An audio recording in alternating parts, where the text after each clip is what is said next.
ನಮಸ್ತೆ, ಮಂಜುಳಾ ವಿನೋದ್ ರೆಸಿಪಿ ಚಾನೆಲ್ಗೆ ನಿಮ್ಮೆಲ್ಲರಿಗೂ ಸ್ವಾಗತ. ಇವತ್ತಿನ ರೆಸಿಪಿಲಿ ನಾನು ಮಸಾಲಾನ ಹಾಕಿ ಆಲೂಗೆಡ್ಡೆ ಗೊಜ್ಜು ಮಾಡ್ತಾ ಇದ್ದೀನಿ. ಬನ್ನಿ ಮಾಡೋ ವಿಧಾನನ ನೋಡ್ಕೊಂಡು ಬರೋಣ. ಇದು ಇಡ್ಲಿ, ದೋಸೆ, ಪೂರಿಗೆ ತುಂಬ ಚೆನ್ನಾಗಿರುತ್ತೆ.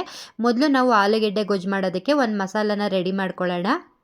ಅದಕ್ಕೆ ನಾನು ಮೊದಲು ಸ್ಟವ್ ಹಚ್ಚಿ ಒಂದು ಚಿಕ್ಕದ ಕಡಾಯಿ ಇಟ್ಟು ಸ್ವಲ್ಪ ಕಡಲೆಕಾಯಿ ಎಣ್ಣೆ ಮತ್ತು 2 ಈರುಳ್ಳಿನ ಕಟ್ ಮಾಡಿ ಹಾಕ್ಕೊಂಡಿದ್ದೀನಿ ಮತ್ತು 2 ಟೊಮೊಟೊ ಹಾಕ್ಕೊಂಡಿದ್ದೀನಿ. ಸ್ವಲ್ಪ ಶುಂಠಿ ಮತ್ತು ಬೆಳ್ಳುಳ್ಳಿ ಇಷ್ಟು ಹಾಕಿ ಎಣ್ಣೆಯಲ್ಲಿ ಚೆನ್ನಾಗಿ ಫ್ರೈ ಮಾಡ್ಕೊಳ್ತೀನಿ. ಈ ಟೊಮೊಟೊ ಈರುಳ್ಳಿ ಎಲ್ಲ ಮೆತ್ತಗಾಗಬೇಕು, ಅಲ್ಲಿವರೆಗೂ ಒಂದು 5 ನಿಮಿಷ ಎಣ್ಣೆಲೆ ಫ್ರೈ ಮಾಡ್ಕೊಳ್ಳೋಣ. ಇವಾಗ ನಾನು ಇದಕ್ಕೆ ಚಕ್ಕೆ ಲವಂಗ ಎರಡನ್ನೂ ಹಾಕಿ ಎಣ್ಣೆಲಿ ಫ್ರೈ ಮಾಡಿ ಇದನ್ನು ಒಂದು 2 ನಿಮಿಷ ನಾನು ಆರೋದಕ್ಕೆ ಬಿಡ್ತೀನಿ.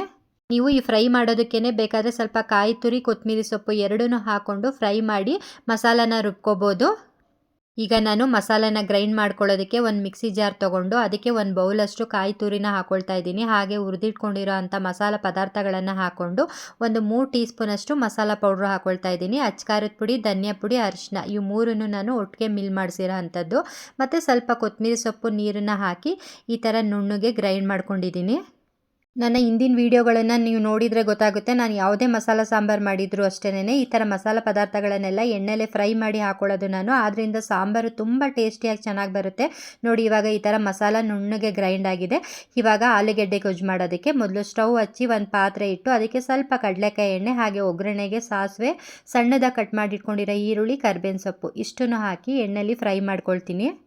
ಈರುಳ್ಳಿ, ಕರ್ಬೇವಿನ ಸೊಪ್ಪು ಎಣ್ಣೆಲಿ ಚೆನ್ನಾಗಿ ಫ್ರೈ ಆದಮೇಲೆ ನಾನು ಇದಕ್ಕೆ ರುಬ್ಬಿಟ್ಕೊಂಡಿರೋ ಅಂಥ ಮಸಾಲಾನ ಹಾಕ್ಕೊಳ್ತಾ ಇದ್ದೀನಿ. ಹಾಗೆ ನೀರನ್ನು ಸಹ ಸೇರಿಸ್ಕೊಳ್ತಾ ಇದ್ದೀನಿ. ಇವಾಗಲೇ ನಾನು ಆಲೂಗೆಡ್ಡೆ ಗೊಜ್ಜು ನಿಮಗೆ ಎಷ್ಟು ಗಟ್ಟಿ ಬೇಕೋ ತೆಳು ಬೇಕೋ ನೋಡಿಕೊಂಡು ನೀರನ್ನು ಸೇರಿಸ್ಕೊಳ್ಳಿ. ಹಾಗೆ ರುಚಿಗೆ ತಕ್ಕಷ್ಟು ಉಪ್ಪನ್ನ ಹಾಕಿ ನಾನು ಮಸಾಲಾನ ಕುದಿಯೋದಕ್ಕೆ ಬಿಟ್ಟಿದ್ದೀನಿ. ಮತ್ತು ಈ ಕಡೆ ನಾನು ಒಂದು 5 ಆಲೂಗೆಡ್ಡೆನ ನಾನು ಬೇಯಿಸಿ ಇಟ್ಕೊಂಡಿದ್ದೆ. ಅದು ಸಿಪ್ಪೆ ಎಲ್ಲ ತೆಗೆದು ಈ ಥರ ಸ್ಮ್ಯಾಶ್ ಮಾಡಿ ಇಟ್ಕೊಂಡಿದ್ದೀನಿ.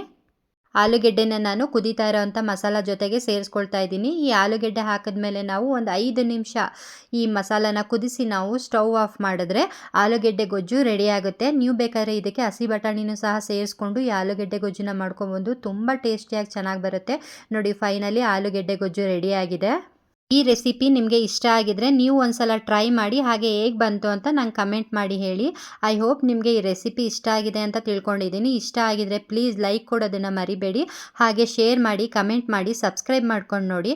ಮತ್ತೆ ಸಿಗ್ತೀನಿ ನೆಕ್ಸ್ಟ್ ರೆಸಿಪಿ ವ್ಲಾಗಲ್ಲಿ. ಬಾಯ್.